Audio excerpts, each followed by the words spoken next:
Corona সংক্রমণ রুখতে বিচ্ছিন্ন রাজধানী দূরপাল্লার বাস লঞ্চের পর বন্ধ করা হলো ঢাকার সঙ্গে সারা দেশের ট্রেন চলাচল। একদিনে আরও ৭৬ জনের মৃত্যু। বাসায় ফিরলেও শারীরিক জটিলতা কমেনি বেগম জিয়ার। লিভার ও কিডনির চিকিৎসায় বিদেশে নিতে চায় বিএনপি। স্থায়ী কমিটিতে সিদ্ধান্ত, সুযোগ দিতে সরকারের প্রতি আহ্বান। পিকে হালদার কাণ্ডে এসকে সুর সহ ২ সাবেক ডেপুটি গভর্নরকে জিজ্ঞাসাবাদ। তদন্ত কমিটির কাছে ৩.৫ কোটি টাকা আত্মসাতে জড়িত থাকার দায় অস্বীকার।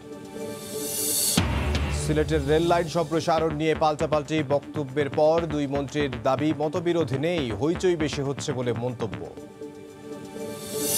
৫ জন এমপি আসছেন আমার সহকর্মী, আর আমি কানেক্টিভিটি চাই, সো আই ডিড ইট। আমি আবার সারপ্রাইজড অনলি বাই দিস যে আমার সঙ্গে কথা না বলে এটা বলা। এবং প্রকৌশলী হওয়ার মাঝ পথেই জাল টাকার কারবারি। রাজধানীতে গ্রেফতার বেসরকারি বিশ্ববিদ্যালয়ের শিক্ষার্থী। কোরবানির ঈদ সামনে রেখে পশুর হাটে জাল টাকা ছড়িয়ে দেওয়ার পাঁয়তারা।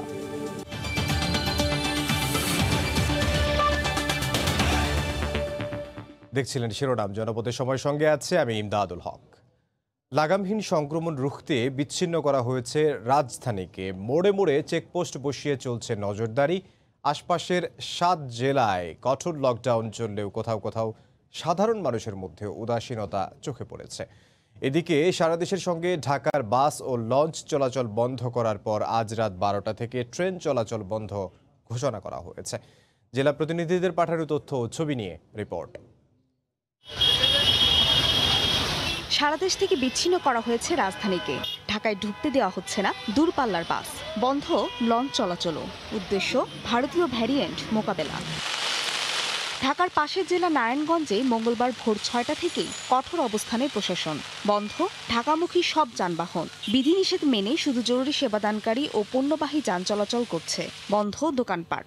সার্বিক দিক বিবেচনায় কেউ কেউ এই সিদ্ধান্তকে সাধুবাদ জানালেও অনেক কর্মজীবী তুললেন ভোগান্তির অভিযোগ। মনে করি যে এটা খুব ভালো ডিসিশন হয়েছে।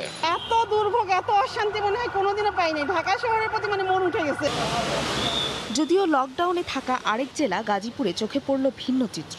নিষেধাজ্ঞার তোয়াক্কা না করেই চলছে দূরপাল্লার বাস। ৩-৪ জায়গায় আটকাইছে, এক জায়গায় ৫০০ দিয়েছি, বড়বাড়ি একটা মামলা দিয়েছে। মাদারীপুরেও ঢিলেঢালা ভাবে চলছে লকডাউন। সড়কে মানুষের উপস্থিতি ছিল ব্যাপক। পাটুরিয়া দৌলদিয়া এবং শিমুলিয়া কাঁঠালবাড়ি নৌরুটে লঞ্চ ও স্পিডবোট চলাচল এবং ফেরিতে যাত্রীবাহী যান পারাপার বন্ধ থাকলেও ঘাটে ভিড় করছেন যাত্রীরা। পণ্যবাহী যান পারাপারে ব্যবহৃত ফেরিতে গাদাগাদি করেই পদ্মা পাড়ি দিতে দেখা যায় অনেককে।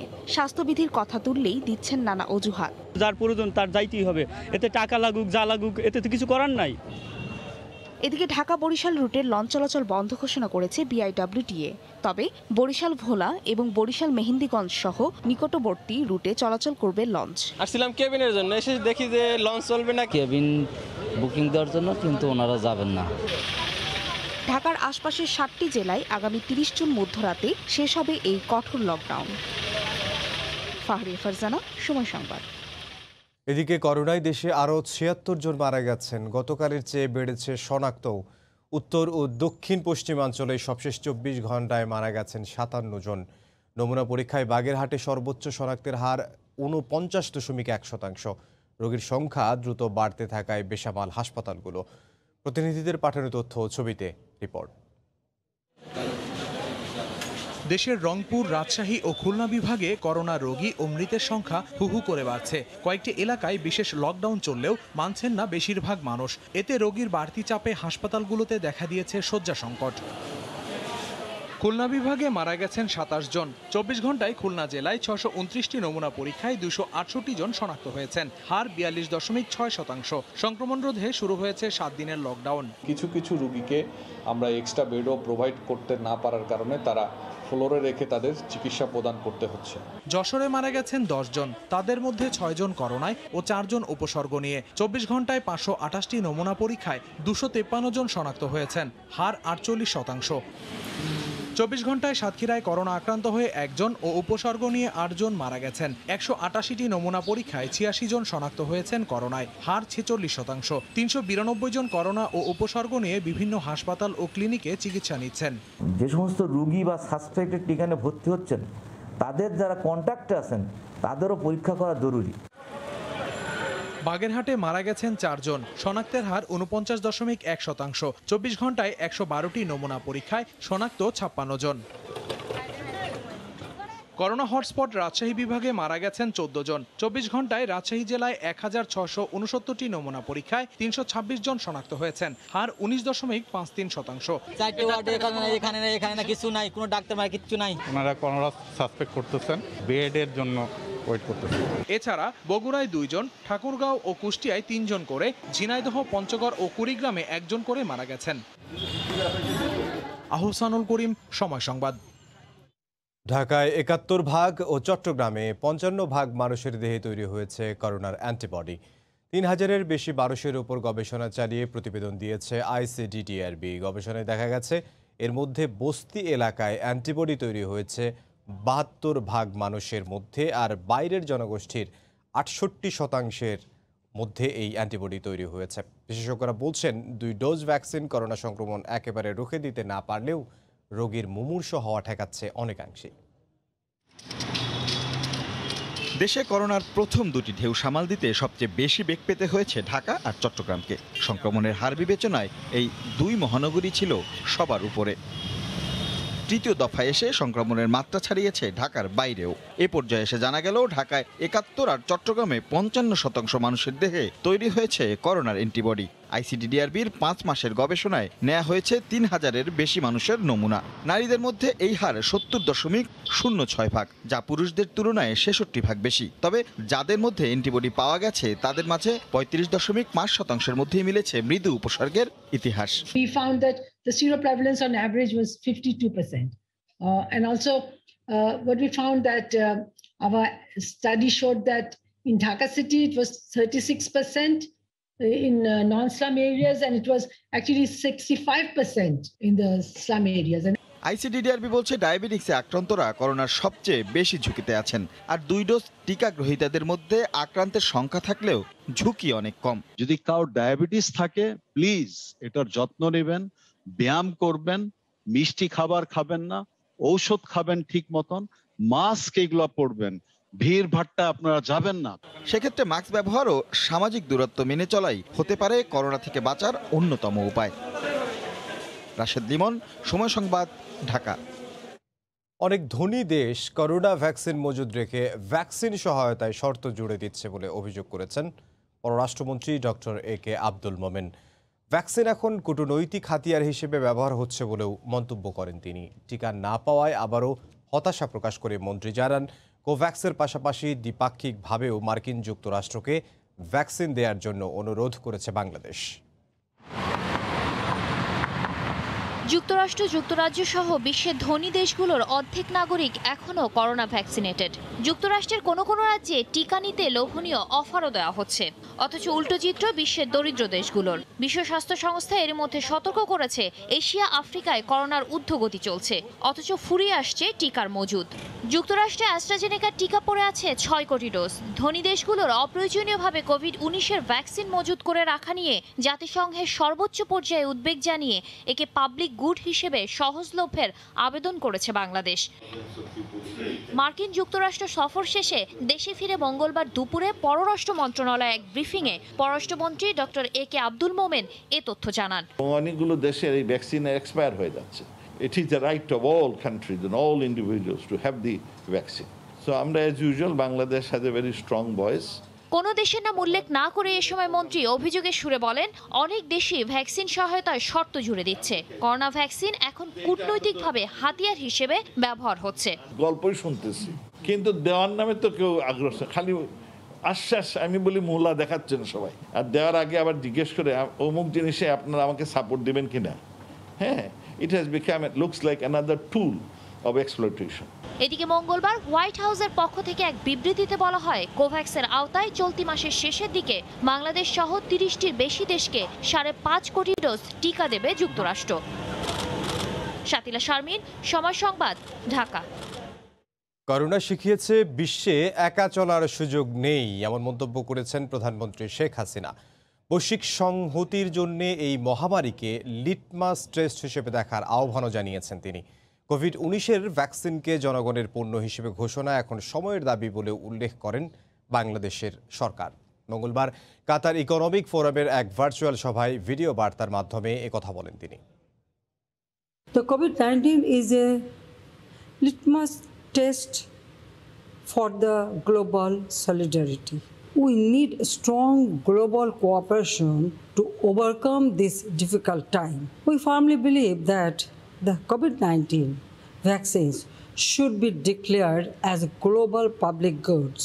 The public and private investors of Qatar and other countries of the Middle East may seize the opportunities in Bangladesh in the fields of infrastructure, ICT, renewable energy, light engineering and pharmaceutical industries. জনপদের সময় আরও থাকছে। তরুণী পাচারে TikTok গ্যাংয়ের নদীর সঙ্গে জড়িত যশোর সাতক্ষীরার বেশ কয়েকজন জনপ্রতিনিধি গ্রেফতার 7 জনের 4 দিন করে রিমান্ড। থ্রেড পাইপে ব্যবহার করুন আরএফএল থ্রেড ফিটিংস আর পান জংমুক্ত স্বচ্ছ পানি আরএফএল থ্রেড ফিটিংস। হাসপাতাল থেকে বাড়িতে ফিরলেও বেগম খালেদা জিয়ার শারীরিক জটিলতা কমেনি। লিভার ও কিডনির চিকিৎসার জন্য তাকে বিদেশে নেওয়া প্রয়োজন বলে মনে করছে বিএনপি। দলের স্থায়ী কমিটিতে এ বিষয়ে নীতিগত সিদ্ধান্ত হয়েছে জানিয়ে সে সুযোগ দিতে সরকারের প্রতি আহ্বান জানিয়েছেন বিএনপি মহাসচিব মির্জা ফখরুল ইসলাম আলমগীর। দুপুরে দলীয় চেয়ারপারসনের গুলশান কার্যালয়ে এক সংবাদ সম্মেলনে এ আহ্বান জানান তিনি। হাসপাতালজনিত ব্যাকটেরিয়া সংক্রমণ ও এভারকেয়ার হাসপাতালের নার্সরা ভারতীয় ভেরিয়েন্ট আক্রান্ত হওয়ায় শনিবার হাসপাতাল থেকে বিএনপি চেয়ারপারসন বেগম খালেদা জিয়াকে বাসায় নিয়ে যাওয়া হয়। যদিও পরিবার ও দল বলছে শারীরিক অবস্থা জটিল হওয়ায় ধারাবাহিক উন্নত চিকিৎসা প্রয়োজন তার। মঙ্গলবার দলীয় চেয়ারপারসনের গুলশান কার্যালয়ে এক সংবাদ সম্মেলনে তুলে ধরা হয় গত শনিবার বিকেলে অনুষ্ঠিত দলের স্থায়ী কমিটির ভার্চুয়াল সভার বিস্তারিত।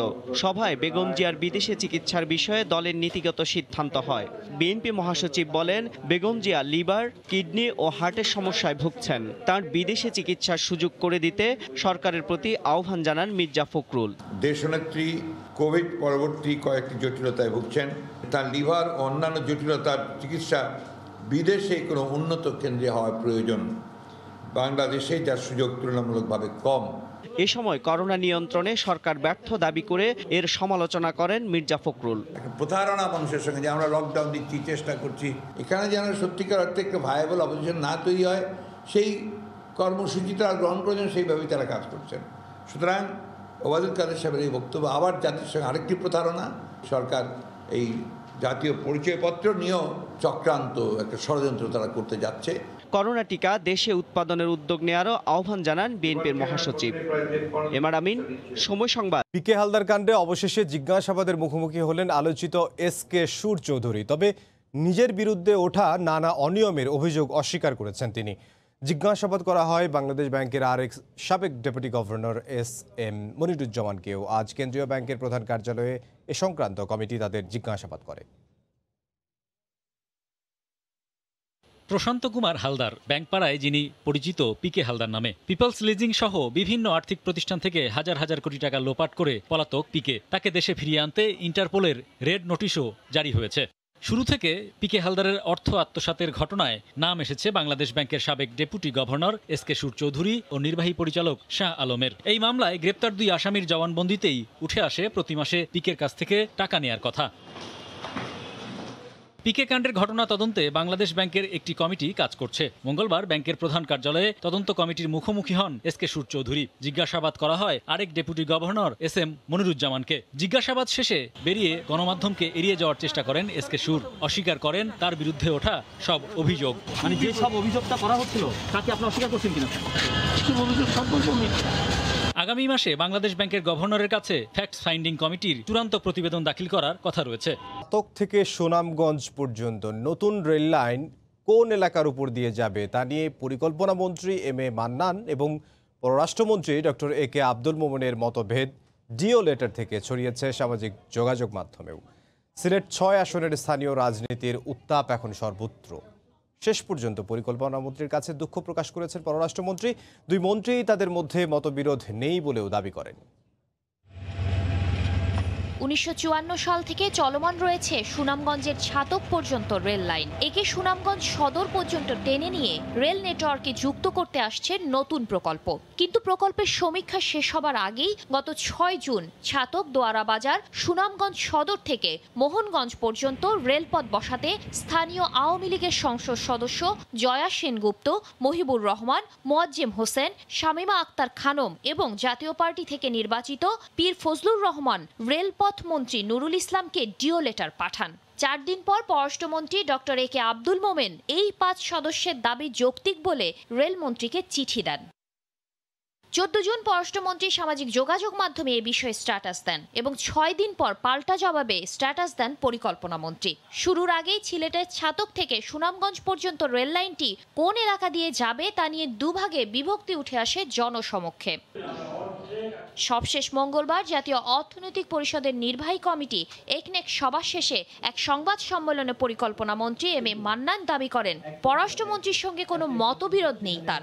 তবে 5 সংসদের পক্ষ নিয়ে আব্দুল মোমেন রেলমন্ত্রীকে যে ডিও লেটার দিয়েছেন তা উচিত হয়নি। এলাকা ভিত্তিক কিছু টানাপুড়ের মাঝে মাঝে হয়। With due respect to him, আমি মনে করি এটা সঙ্গত ছিল না। আমি আমার স্ট্যাটাসে বলেছিও যে ওনার জায়গায় যদি অন্য কেউ হতো সে ফোন করতো, ওইটা একটু আবার মানে surprise, but I am not shocked. It can be repaired, মানে ভয়ঙ্কর কোনো ক্ষতিও হয় নাই।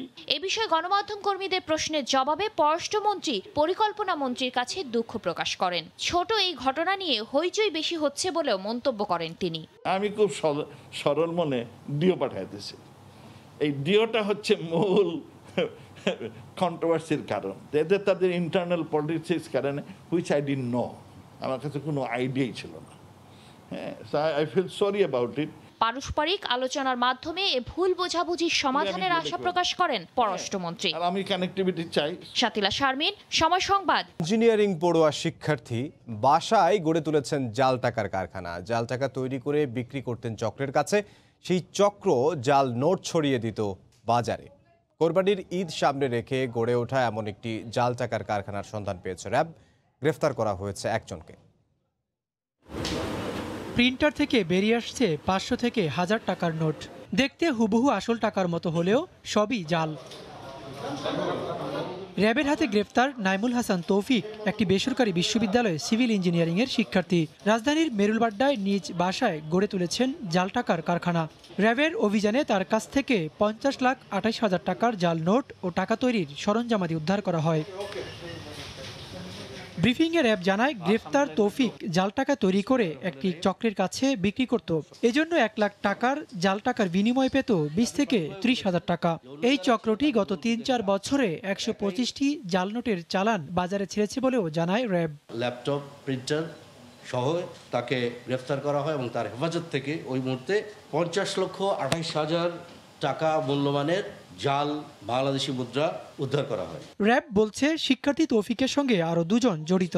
কুরবানির হাটকে সামনে রেখে চক্রটি মাথাচাড়া দিয়ে ওঠে বলেও জানায় তারা। জাল নোটগুলো কিন্তু সাধারণত দেখা যায় এই গরু কেনাবেচার সময় এটা বেশি ব্যবহৃত হয় এবং এটা সেও স্বীকার করেছে যে এটা তাদের এই উদ্দেশ্য করেই তার এই বড় ধরনের এই যে প্রোডাকশনে যে সে গিয়েছে, এটা তার এটা অন্যতম উদ্দেশ্য ছিল। আর্থিক লেনদেনের ক্ষেত্রে সবাইকে আরো সচেতন হওয়ার পরামর্শ দিয়েছে সংস্থাটি।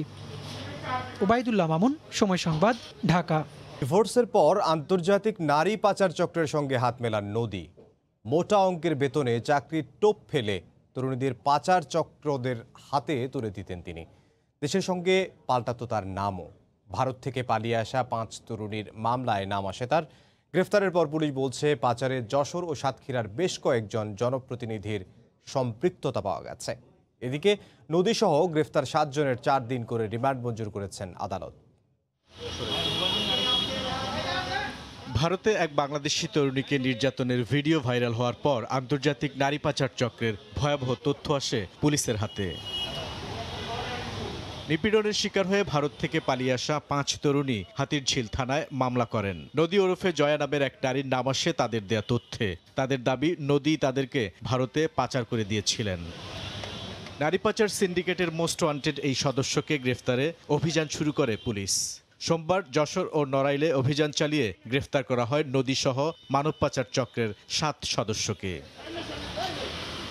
পুলিশ বলছে টোপ ফেলে তরুণীদের পাচারকারী চক্রের হাতে তুলে দিত নদী। পাচারকৃত নারীদের কাছে সে নিজেকে এ নামে পরিচয় দিলেও ভারতে সবাই তাকে ইতি নামে জানে। ভারতীয় আধার কার্ডে তার নাম জয়া আক্তার জান্নাত, পাসপোর্টে নাম নূরজাহান, সাতক্ষীরা সীমান্তে নাম জলি, যশোরে প্রীতি, দুবাইয়ে লায়লা। আমরা নদী সম্পর্কে প্রাথমিকভাবে যতটুকু জানতে পেরেছি 2015 সালে তার বিবাহ বিচ্ছেদের পর থেকে সে ভিন্ন পথে চলে আসে এবং বিভিন্ন এই সমস্ত কার্যক্রমে সে নিজেকে জড়িয়ে ফেলে। নারী পাচারের সঙ্গে যশোর ও সাতক্ষীরায় বেশ কয়েকজন জনপ্রতিনিধির নাম পেয়েছে পুলিশ। তাদের প্রাথমিক জিজ্ঞাসাবাদে জানতে পেরেছি যে ওই এলাকার কিছু কিছু জনপ্রতিনিধিও তাদেরকে সহযোগিতা করেছে। যারাই এই ঘটনার সঙ্গে সংশ্লিষ্টতা আওতায় আসবে, যাদেরকে এই সংশ্লিষ্টতা পাওয়া যাবে তাদের বিরুদ্ধে আইনগত ব্যবস্থা নেওয়া হবে। নারী পাচারের ঘটনায় এখন পর্যন্ত 5টি মামলায় গ্রেফতার হয়েছে 20 জন। বুলবুল রেজা, সময় সংবাদ। নির্বাচন কমিশনের আপত্তি আমলে না নিয়ে জাতীয় পরিচয়পত্র স্বরাষ্ট্র মন্ত্রণালয়ে হস্তান্তরের প্রক্রিয়া শুরু হয়ে গেছে। মন্ত্রিপরিষদ বিভাগ জানিয়েছে 1 মাসের মধ্যেই শেষ হবে দাপ্তরিক প্রস্তুতি। তবে ইসি সচিব বলছেন এ বিষয়ে কমিশনের সভায় আলোচনা করা হবে। জাতীয় পরিচয়পত্র নিয়ে টানাপোড়েন চলছে গত কয়েকদিন ধরেই। নির্বাচন কমিশন থেকে স্বরাষ্ট্র মন্ত্রণালয়ে এনআইডি হস্তান্তরের কথা বললেও নেতিবাচক মনোভাব দেখায় ইসি। এনআইডি ইসিতে রাখার পক্ষে 7টি যুক্তি তুলে ধরে মন্ত্রিপরিষদকে চিঠিও দেয়। সেই চিঠি আমলে না নিয়েই আবারও সরকারের সিদ্ধান্তের কথা জানিয়ে দেয় মন্ত্রিপরিষদ। মন্ত্রিপরিষদ বিভাগের যুগ্ম সচিব জানান, স্বরাষ্ট্র মন্ত্রণালয়ের সুরক্ষা বিভাগে এনআইডি হস্তান্তরের প্রক্রিয়া এরই মধ্যে শুরু হয়ে গেছে। প্রক্রিয়াটাতে তো গভর্নমেন্ট তো ডাইরেকশন দিয়ে দিয়েছে, তাই না? তাদের কাজ করবে, এখন সুরক্ষা সেবা তাদের কাজ করছে, লোকেশন চেঞ্জ করার যে প্রক্রিয়া আছে এগুলো করছে আর কি। প্রস্তুতির প্রথম ধাপ হিসেবে সুরক্ষা বিভাগের কার্যবিধিতে জাতীয় পরিচয়পত্র সেবা অন্তর্ভুক্ত করার কাজ চলছে বলেও জানান তিনি। শিডিউল 1-এ যে কাজগুলো আছে ওইটা তো আগে ওখানে আনতে হবে, প্রশাসনিক সংক্রান্ত সচিব কমিটিতে আসতে হবে, তার আগে এটা নিশ্চয়ই মিটিং লাগবে, মাননীয় মন্ত্রীর অনুমোদন লাগবে। যদিও এ বিষয়ে এখনো কোনো আনুষ্ঠানিক বক্তব্য জানায়নি নির্বাচন কমিশন। ইসি সচিব বলছেন কমিশন সভায় বিষয়টি নিয়ে পর্যালোচনা করা হবে। এটি আমার সাথে এখনো এই বিষয়ে কোনো কথা হয়নি। আপনারা জানেন যে আপনারা যে আমাদের এই কমিশন আছে, কমিশনে এই বিষয়টা নিয়ে আমরা আলোচনা করি। মন্ত্রিপরিষদ জানায় দাপ্তরিক কাজ শেষ করতে সময় লাগবে 1 মাসের মতো। এরপরই শুরু হয়ে যাবে প্রাতিষ্ঠানিকভাবে হস্তান্তরের প্রক্রিয়া। তবে ইসি কর্মকর্তারা বলছেন হস্তান্তর সম্পন্ন হতে সর্বনিম্ন সময় লাগবে 1 বছরের মতো। বেলায়েত হোসাইন, সময়। জানিয়ে দিচ্ছি জনপদের সময়ের শিরোনামগুলো। লাগামহীন করোনা সংক্রমণ রুখতে বিচ্ছিন্ন রাজধানী। দূরপাল্লার বাস লঞ্চের পর বন্ধ করা হলো ঢাকার সঙ্গে সারা দেশের ট্রেন চলাচল। একদিনে আরও 76 জনের মৃত্যু। বাসায় ফিরলেও শারীরিক জটিলতা কমেনি বেগম জিয়ার। লিভার ও কিডনির চিকিৎসায় বিদেশে নিতে চায় বিএনপি। স্থায়ী কমিটিতে সিদ্ধান্ত, সুযোগ দিতে সরকারের প্রতি আহ্বান। এবং পিকে হালদার কাণ্ডে এসকে সুর সহ 2 সাবেক ডেপুটি গভর্নরকে জিজ্ঞাসাবাদ। তদন্ত কমিটির কাছে 3.5 কোটি টাকা আত্মসাতে জড়িত থাকার দায় অস্বীকার।